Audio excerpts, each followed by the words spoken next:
Muito boa tarde a todos. Que Jesus, o Mestre amantíssimo, ampare a todos nós e nos dê a sua paz. Muito bem. Hoje, graças a Deus, estamos em mais um simpósio. Um tema muito importante, retorno à vida corpórea e emancipação da alma. Mas antes de nós nos adentrarmos nesse tema, é importante também nós falarmos a respeito da nossa situação na vida espiritual, para depois falarmos do retorno à Terra. Vejam, nós estamos aqui em um planeta, como nós todos sabemos, de provas e expiações. Um planeta que é um hospital com caráter de escola. Todos nós estamos aqui matriculados e internados para a nossa recuperação espiritual. Neste planeta, é um planeta ainda de efeitos, porque nós sabemos que o mundo das causas é o mundo espiritual. Aqui estão espíritos que ainda, como todos nós estamos ainda à procura da personalidade espiritual. Não definimos ainda a nossa personalidade espiritual. Essa personalidade espiritual é aquilo que vai realmente preencher o nosso ser de conquistas espirituais, que nos vai levar para os primeiros passos para a tão sonhada felicidade. Estamos ainda montando a nossa casa mental. Estamos à busca da humanização total ainda. Não temos a humanização total, os instintos animais ainda falam muito alto dentro de nós. Vivemos aqui na Terra em uma mescla de espíritos muito grande. Existem espíritos que já trazem uma certa evolução, existem espíritos muito inteligentes, existem aqueles realmente com o coração realmente endurecidos, não é? Que passam pela Terra distribuindo dor, distribuindo egoísmo, agressividade, de modo que nós podemos ver com isso um paralelismo muito grande entre grandes realizações da humanidade, em termos de tecnologia, de avanços, como também vemos grandes desatinos assim, o que denota que nós estamos ainda muito próximos da inferioridade, né? Dos espíritos inferiores e dos mundos primitivos. Porque nós sabemos que na escala dos mundos, da escala dos mundos feita por Allan Kardec, com os espíritos da codificação, nosso planeta está um nível acima dos mundos primitivos. Dentro dessa escala de 5, que é o mundo primitivo, mundo de provas e expiações, como nós estamos, mundos de regeneração, como iremos, mundos felizes e mundos divinos, existe uma graduação muito grande em cada nível, não é? De modo que a transição de um planeta para o outro ocorre também gradativamente, bastante gradativamente. Por exemplo, nós estamos na antessala de um mundo de regeneração. Nós todos sabemos, segundo relatos de Emmanuel, mais ou menos no ano 2057, nós iremos, segundo a determinação de um plano superior, adentrarmos em um mundo de regeneração. Mas não será um mundo regenerado ainda, porque tem uma diferença entre você entrar em um mundo de regeneração e ser um mundo regenerado ainda. A graduação é muito grande. E sem contar que é entremeado. Por exemplo, como falamos, estamos na antessala do mundo de regeneração, mas existem lugares na Terra que ainda são equiparados a planetas primitivos. Nós vemos vários lugares dessa forma em todo o globo terrestre. E quando nós estivermos indo para o mundo de regeneração, ainda haverá lugares primitivos e lugares de provas e expiações. Sabemos também que a mudança do planeta ela ocorrerá com a separação do joio e do trigo, como Jesus nos disse, lá no mundo espiritual. Os espíritos que são recalcitrantes reencarnar-se-ão em planetas compatíveis com seu estado espiritual. E os mansos e pacíficos herdarão a terra, uma terra regenerada. Isso levará muito tempo, isso não é de uma hora para outra, de modo que essa é a nossa situação aqui no planeta. Nós estávamos comentando certa vez, em uma palestra recente, a respeito dos umbrais. Gostaria só de fazer um parênteses rápido antes de adentrar propriamente no assunto. Nós sabemos que existem as faixas dos umbrais que estão muito próximas aqui da Terra, muito próximas. Existe o umbral mais pesado, que está próximo, bem próximo à Terra, bem próximo à crosta terrestre, formado essencialmente de espíritos, como nós falamos, de coração muito endurecido, que fomentam guerras, rumores de guerras, dissensões sociais. São espíritos realmente empedernidos em seus conceitos, em seus sentimentos. Certo? Nessa faixa do umbral existem milhares de postos de socorro colocados pela misericórdia de Deus. Existe também um umbral médio.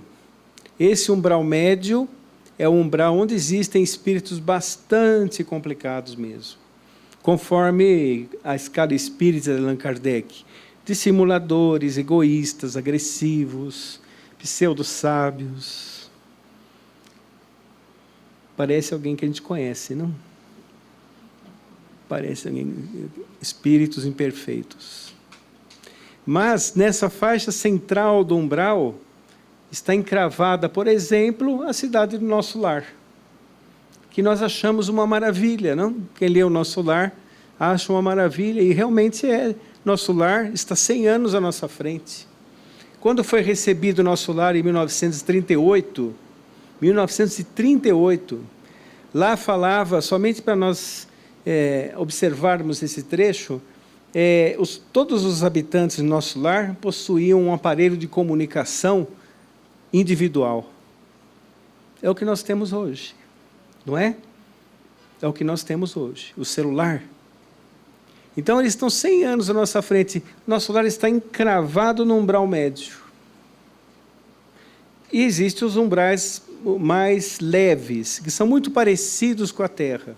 Tem lugares bons, tem lugares que não são muito bons, lugares bem frequentados, lugares mal frequentados. E tanto no umbral médio como no umbral mais leve, existem milhares de colônias como o Nosso Lar.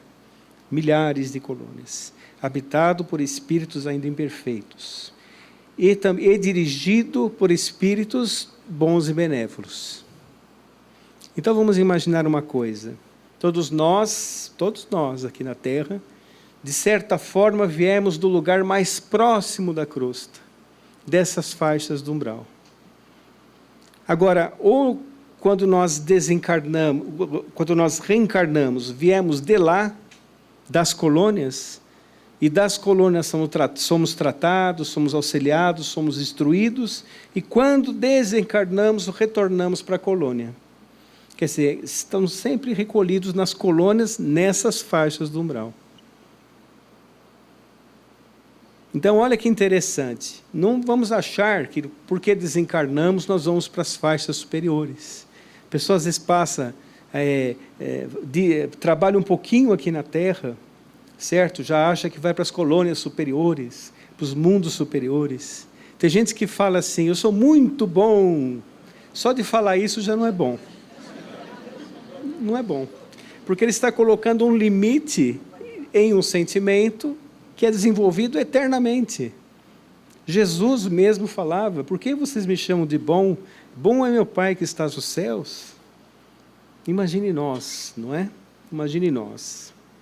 Então vejam, quando nós formos espíritos bons e benévolos, ou nós estaremos trabalhando ainda nas regiões onde vige a dor, onde vige as aflições, a necessidade, os anseios do espírito, ou nós já vamos estar nas colônias acima dos umbrais, onde vivem os espíritos bons e benévolos, espíritos puros, espíritos felizes, mais acima.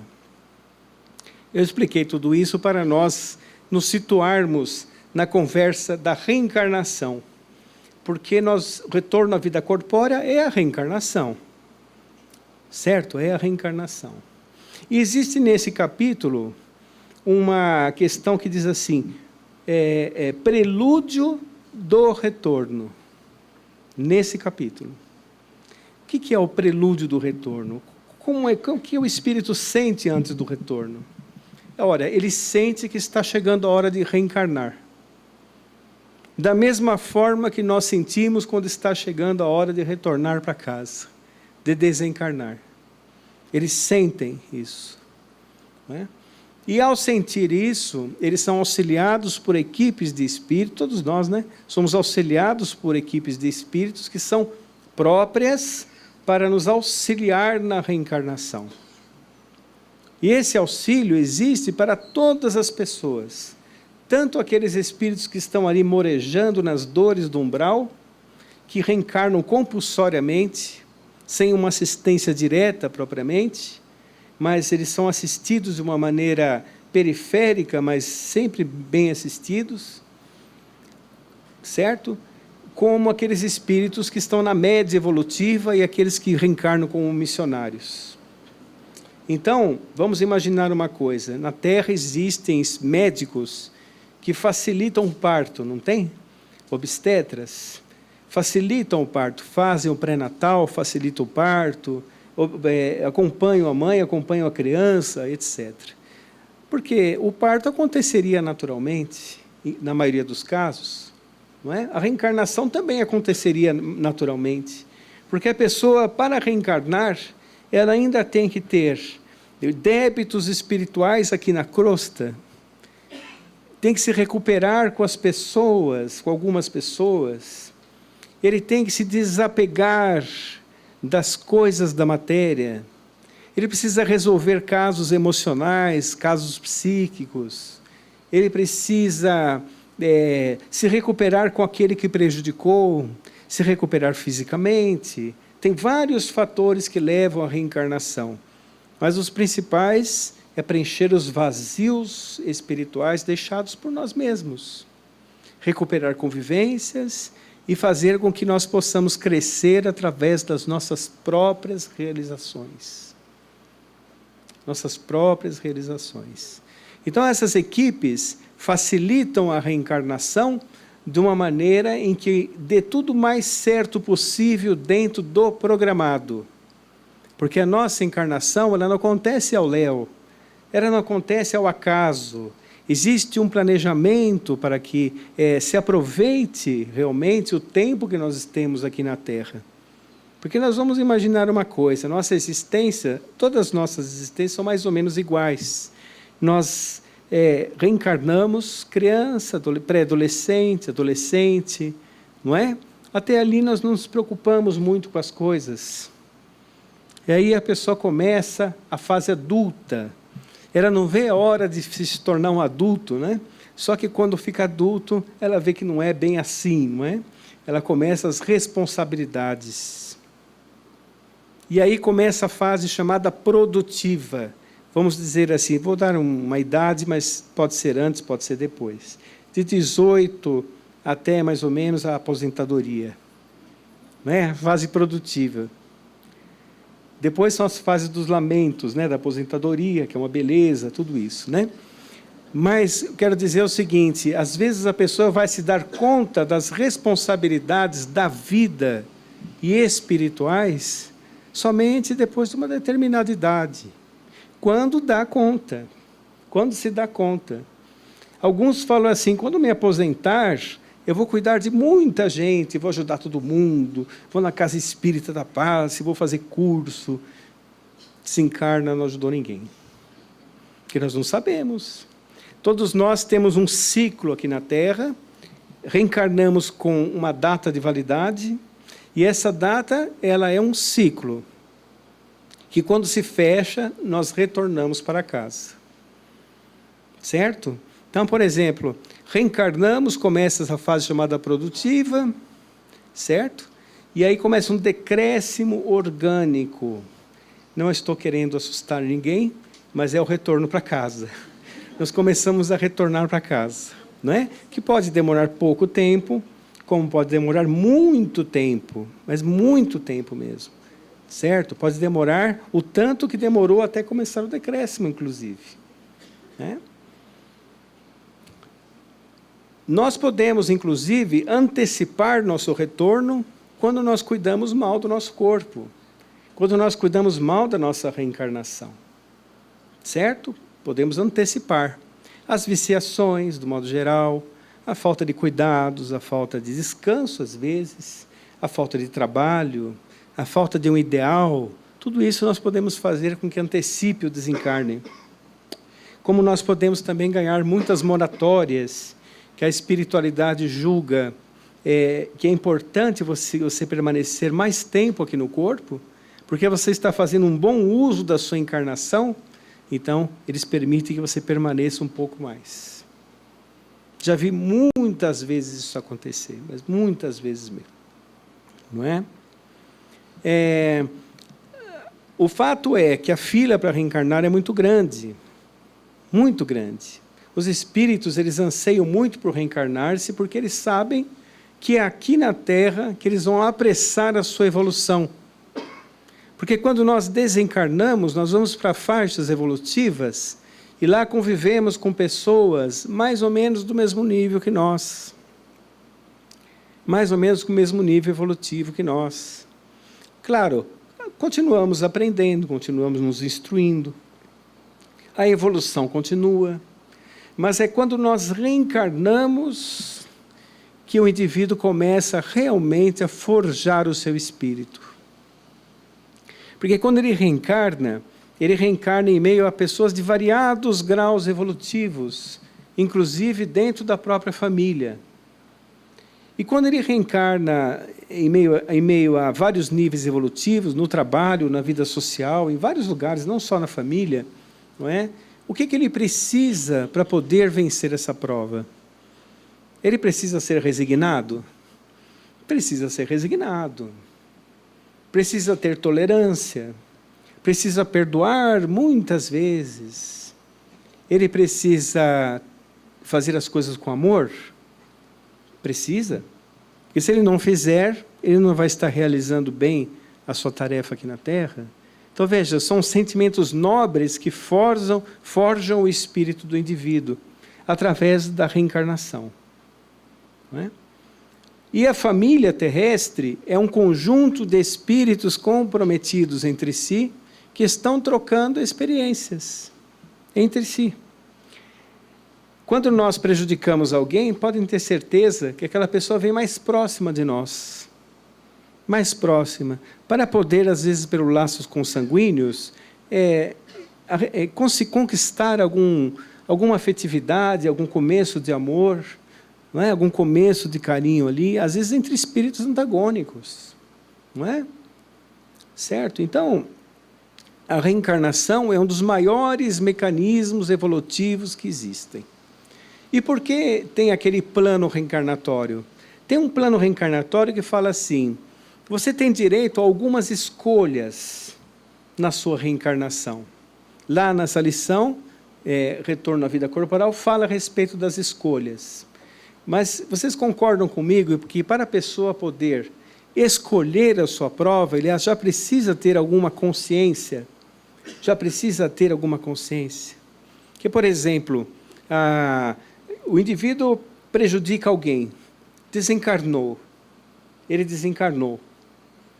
E ao desencarnar, vocês podem ter certeza que os sentimentos de culpa são muito difíceis mesmo.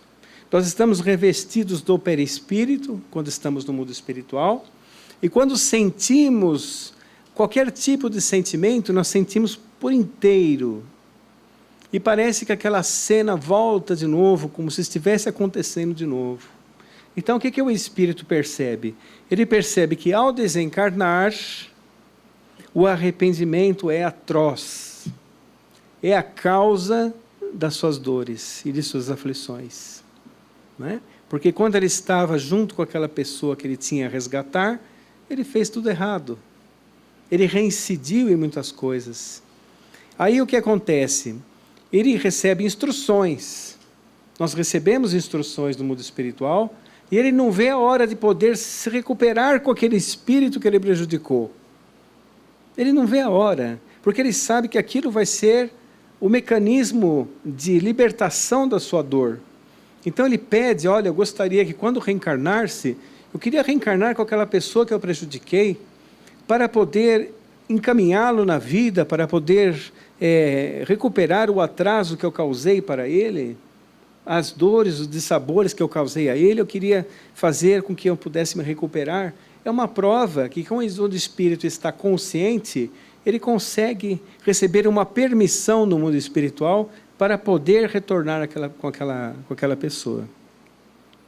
Ou então, um outro exemplo, a pessoa tinha muito dinheiro, muito poder, aí ela espezinhava as pessoas com aquele poder. Ela usava o dinheiro de uma forma errada, usava o dinheiro de uma forma antiética. Chega no mundo espiritual, não tem nada. Não é? Porque nós sabemos que na vida maior, os últimos serão os primeiros. Muitas pessoas que fazem coisas extremamente humildes aqui na Terra, mas que cultivam o coração engrandecido, quando chega no mundo espiritual, esses têm mais responsabilidades do que aqueles que se eram poderosos na Terra, focados no poder efêmero. Quando acaba, não leva nada. Nós não levamos absolutamente nada daqui. Só as nossas conquistas do coração. Isso sim, é isso que vai te situar na sociedade do Espírito. Diz que o rico não leva nada e o pobre não deixa nada. Não é verdade? Não levamos nada. Certo? A vida aqui é uma vida provisória, é somente um estágio que nós estamos passando. Não é? Vamos supor, essa pessoa usou mal a riqueza. Então ela chega no mundo espiritual, sente aquela dor, sente aquele arrependimento do tempo perdido. Então ele pede aos instrutores espirituais, fala, olha, eu vi como é importante a humildade de coração, eu vi como é importante nós entendermos que todos nós somos iguais. Precisa de uma certa consciência para isso. Então eu gostaria de vir de uma condição socialmente bem mais baixa, para eu poder cultivar a humildade. E ele pode conquistar essa oportunidade. Ele pode conquistar. Agora, em um espírito leviano, como é que você quer reencarnar? Eu quero reencarnar bem. Eu quero reencarnar rico, bonito, com saúde, não é? Num lugar bom. Ele não vai pedir para reencarnar em meio à dor. Nunca. Então, ele tem mais que aceitar do que pedir. Então, os amigos espirituais falam assim, olha, meu amigo, você andou por um trajeto um pouco tortuoso. Você quer se recuperar disso? Quero me recuperar. Então, você tem que viver isso. E aí ele vai ser instruído por que disso. Isso faz parte de um plano reencarnatório. Outra questão que entra no plano reencarnatório é que nós reencarnamos na família que é geneticamente compatível com os nossos resgates. Reencarnamos na família geneticamente compatível. Então, por exemplo, eu conheço pessoas que a família inteira é saudável. Tem um integrante da família que sofre de sérias enfermidades, com síndromes, né? Transtornos. É o resgate. Sem contar que aquelas pessoas estão ali, algumas delas fazem parte da trama que levou aquele espírito a passar por aquilo, ou são pessoas que estão ali para dar suporte à reencarnação daquela pessoa. Também faz parte do plano reencarnatório. Faz parte do plano reencarnatório o local que você vai reencarnar. Se você vai reencarnar no Brasil, se vai reencarnar em outro país, se vai reencarnar numa região difícil, uma região fácil, tudo isso faz parte também do plano reencarnatório. Exatamente planejado. Existe uma justiça divina infalível em nossas vidas. Infalível. Não falha. Mas também existe muita misericórdia. Ou seja, nós temos sempre um pouquinho mais do que nós merecemos, para poder nos impulsionar para frente. Sempre temos. Então, por exemplo, a pessoa tem vários resgates a passar, provas, expiações, tem muitas coisas ainda a passar. Aí o que acontece? Ele reencarna em meio a uma família, um exemplo, né, que vai dar suporte aos seus resgates. Vai dar boa alimentação, vai dar um teto, vai dar um carinho na medida do possível, vai dar advertências disciplinadoras, para que ele consiga passar por suas provas. E as provas nós passamos gradativamente. Não é uma passagem assim, momentânea, você não consegue pagar. Se nós tivéssemos que pagar as nossas provas todas de uma vez, nós simplesmente não suportaríamos. Então nós pagamos as nossas provas à medida das nossas possibilidades. Deus não deposita fardos pesados em ombros fracos, porque estaria indo contra a própria lei da evolução, não é? Contra a própria lei da evolução. Ele não quer a morte do pecador, ela quer a morte do pecado. Ele nos ama e quer que todos nós possamos progredir dentro da marcha evolutiva. E aí, o que acontece? O espírito está lá no mundo espiritual, ele é chamado à Terra, e quando ele é chamado à Terra, existe um processo de redução perispiritual. O perispírito já começa a se conectar magneticamente às suas responsabilidades. Perde a densidade. Vocês já ouviram falar, por exemplo, daquele famoso que popularmente se chama cordão de prata? Quando a pessoa está desdobrada. Nós vamos falar daqui a pouco da emancipação da alma, mas aquele cordão de prata nada mais é do que um prolongamento do perispírito. Não é? Quando a pessoa está encarnada e está desdobrada, permanece no corpo e a pessoa vai desdobrada. A pessoa é ligada por um cordão desse tipo ao princípio vital do óvulo fecundado. Ao princípio vital do óvulo fecundado. E então começa a multiplicação celular, que é maravilhosa, né? Aquelas fases, né? Prófase, metáfase, telófase, vai distribuindo, vai multiplicando as células, a partir de uma única célula, se transforma em 80 trilhões de células que constituem o corpo humano adulto e especializada. Seria a mesma coisa que nós plantarmos abacaxi e colhermos melancia, mamão, laranja com a mesma semente de abacaxi. Porque existia um ser antes da matéria.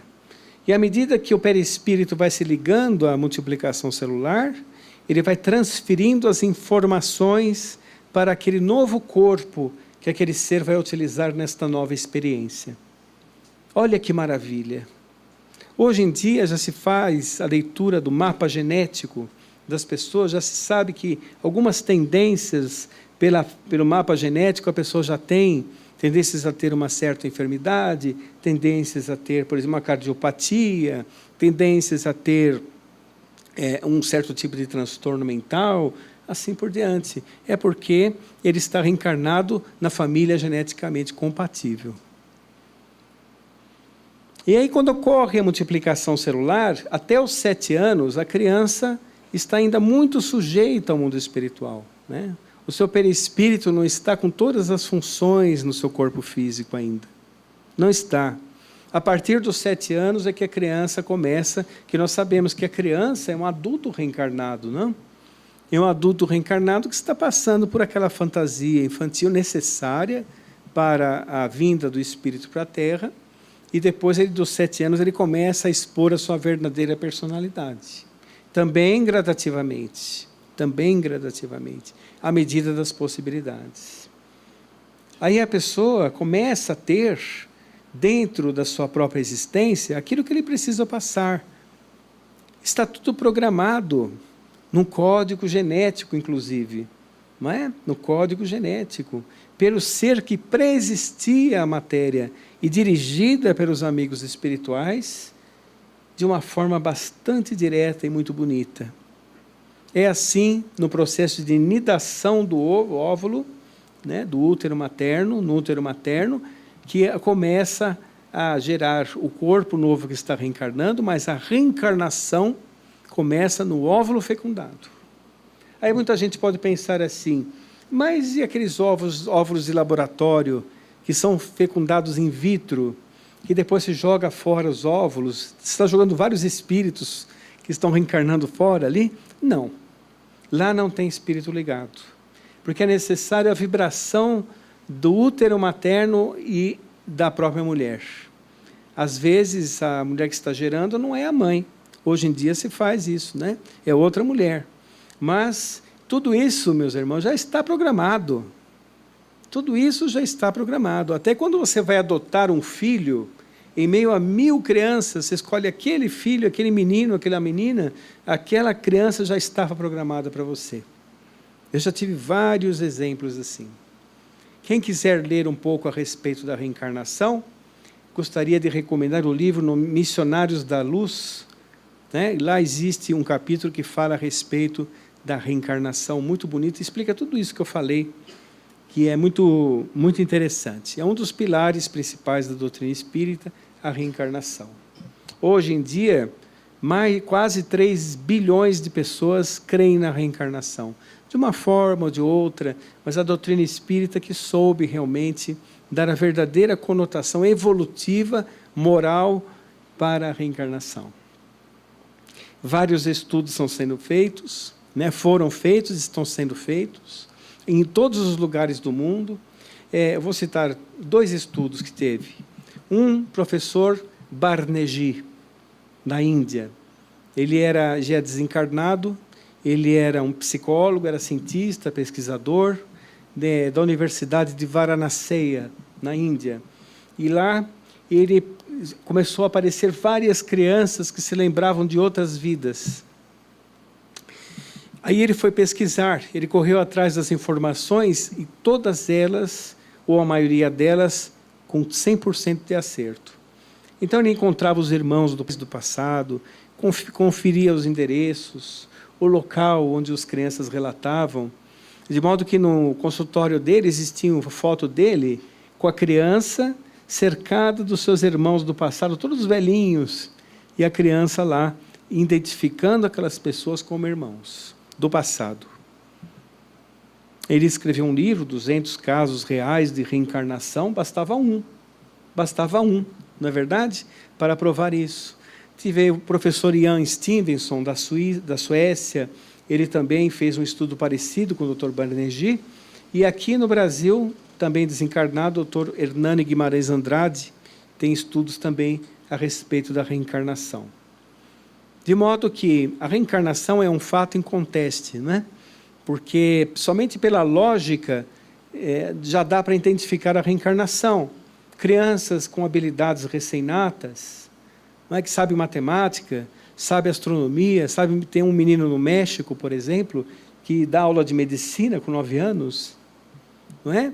Crianças que falam várias línguas, e tudo isso só é provado com a reencarnação. Ou então, crianças criadas com as mesmas garantias, as mesmas facilidades, um tem um caráter, outro tem outro caráter. Um, tudo que toca vira ouro, outro, tudo que toca vira latão. Não é? Tudo isso é explicado com a reencarnação. Não existe outra explicação.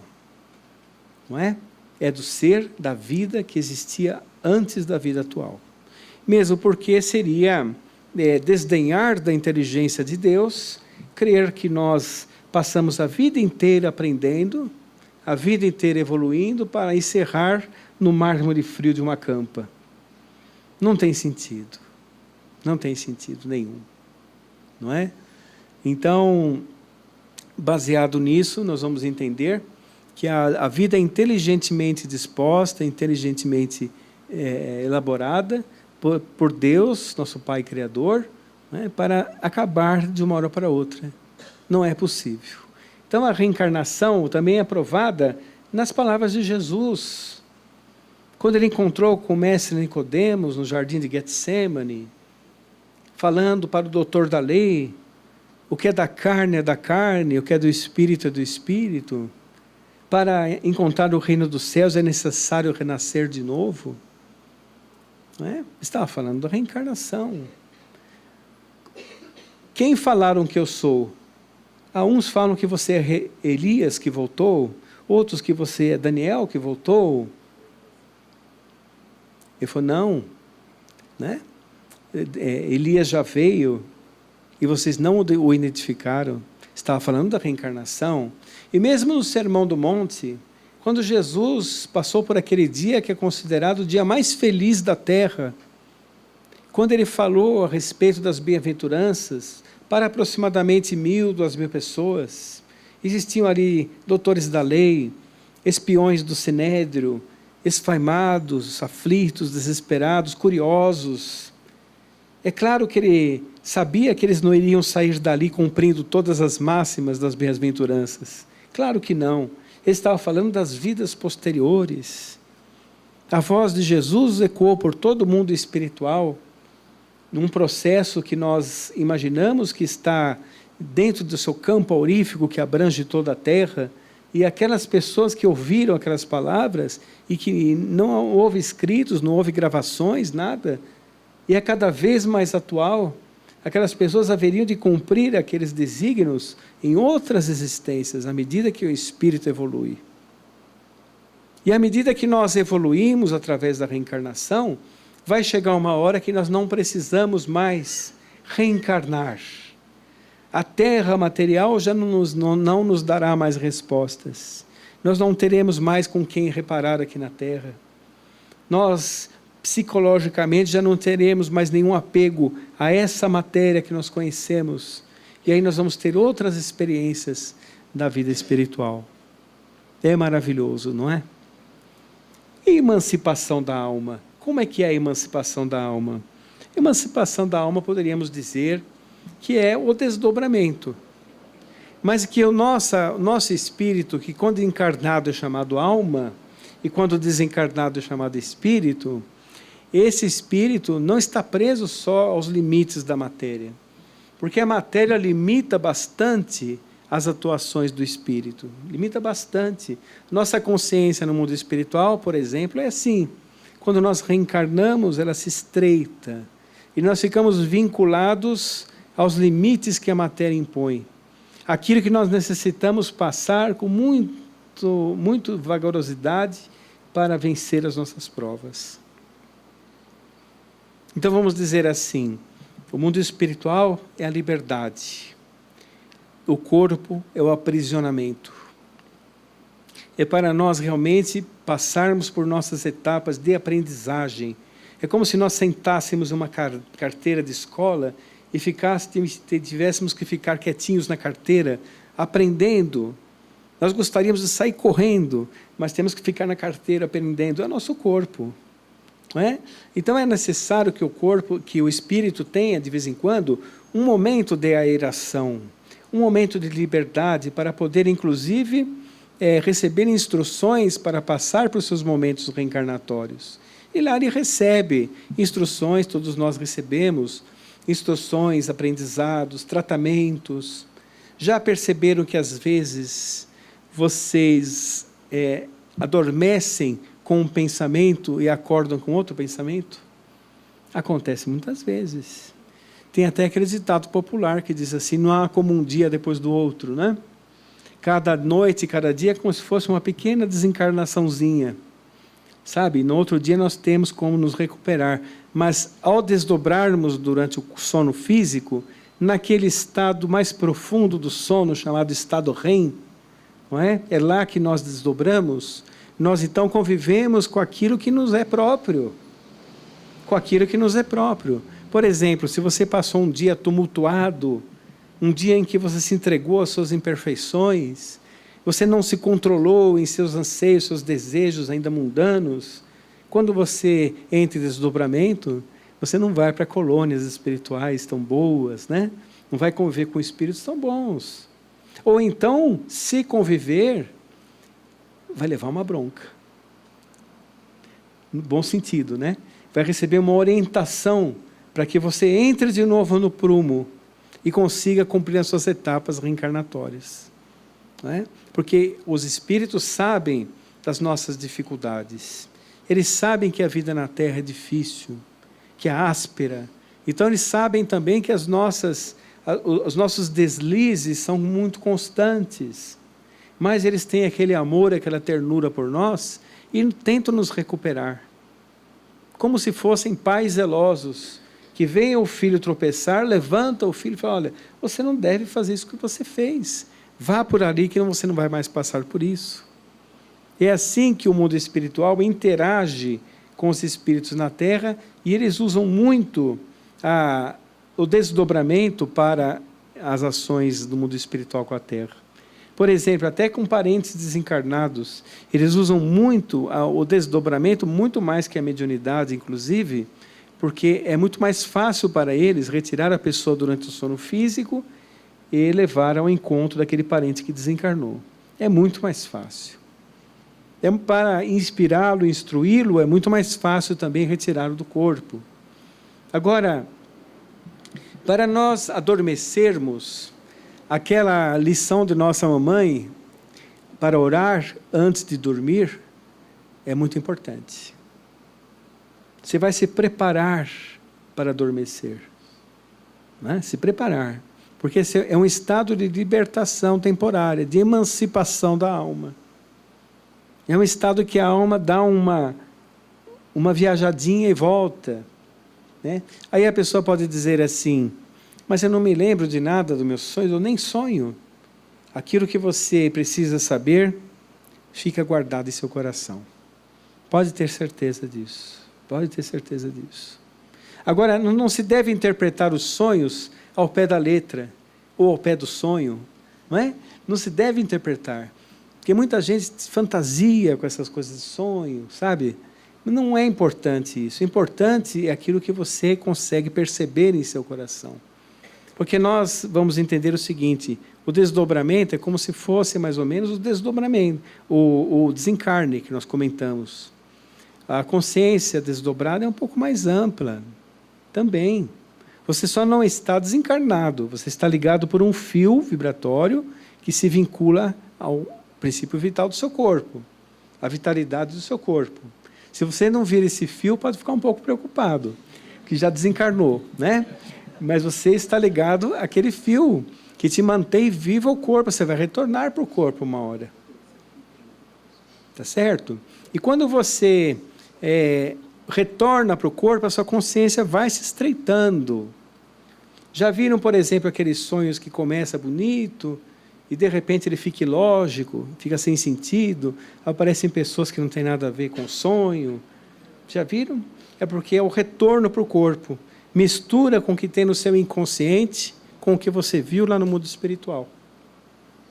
E acaba misturando as coisas. A pessoa está lá sonhando bonito, aparece o Tony Ramos no seu sonho. Você fala: meu Deus, estou desdobrando com o Tony Ramos. Fala: não, é porque você viu a novela, estava no teu inconsciente, assim por diante. Entende? Então, a emancipação da alma foi muito estudada por Allan Kardec. Inclusive, ele falava a respeito do sonambulismo. O sonambulismo, do ponto de vista do codificador, era um sonambulismo provocado magneticamente, né? Um estado sonambúlico provocado magneticamente, onde os médiuns desdobrados viam coisas e, no retorno, relatavam. Mas é claro que nós sabemos que existe aquele sonambulismo patológico, não é? Inclusive, é muito importante essa patologia, tem que ser vista com muito cuidado, com muita calma, mas na época de Kardec era o sonambulismo provocado magneticamente, porque se estudava também o magnetismo. O próprio codificador, ele era estudioso do magnetismo de Mesmer, não é? Ele era um estudioso também, era provocado magneticamente. Mas vejam, nós não estamos aqui presos no nosso corpo. Não estamos. O nosso perispírito ele é moldável. Quando você faz um pensamento a alguém, você se desdobra mentalmente daquela pessoa e você pode beneficiar aquela pessoa. Não é? Nosso perispírito, que está junto com o nosso espírito, naturalmente, que está flutuando, vamos dizer assim, em volta do corpo, ele é sensível às vibrações. Sensível às vibrações. Então, por isso que nós temos que nos vigiar muito, porque nós estamos em um mar vibratório. É um mar vibratório. E vigiar também os nossos pensamentos. Porque o nosso pensamento tem uma força muito grande. Ele tem uma força muito grande. E influencia aquilo que somos. E aquilo que sentimos. Eu vou citar um caso que eu até falei para você no começo aqui da palestra, quando nós estávamos na sala. Eu conheci um menino que possuía HIV. Era uma criança de 9 anos. Não é? E ele estava já desencarnando, ele estava com a imunidade muito baixa mesmo. Não é? Ele estava até internado num hospital, já se preparando para desencarnar. Os médicos não conseguiam reverter aquela imunidade. Mas o sonho daquele menino era ser bombeiro. Bombeiro.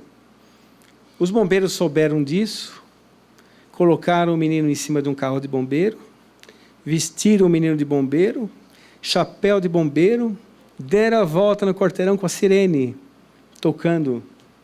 O menino sobreviveu mais 1 ano. A imunidade dele subiu. Então vejam como é importante o pensamento, né? Então nós precisamos realmente controlar aquilo que pensamos. Porque quando nós estamos com a alma emancipada, vamos dizer assim, desdobrada, quando nós nos desdobramos, nós vamos para um lugar que nos é próprio. Se nós, por exemplo, trabalhamos aqui na Casa Espírita, temos uma função aqui na Casa Espírita, nessa maravilhoso posto de socorro que vocês têm a oportunidade de frequentar, aproveitem a oportunidade, não deixem a oportunidade de passar. Certo? Porque quando você desdobra, sabe o que você vai fazer? Trabalhar também. Para o seu próprio progresso. Quando você desencarnar, sabe o que você vai procurar? Trabalho também. Também para o seu progresso. E o trabalho edifica em qualquer situação. Qualquer situação. Obrigado. Muito obrigado pela atenção.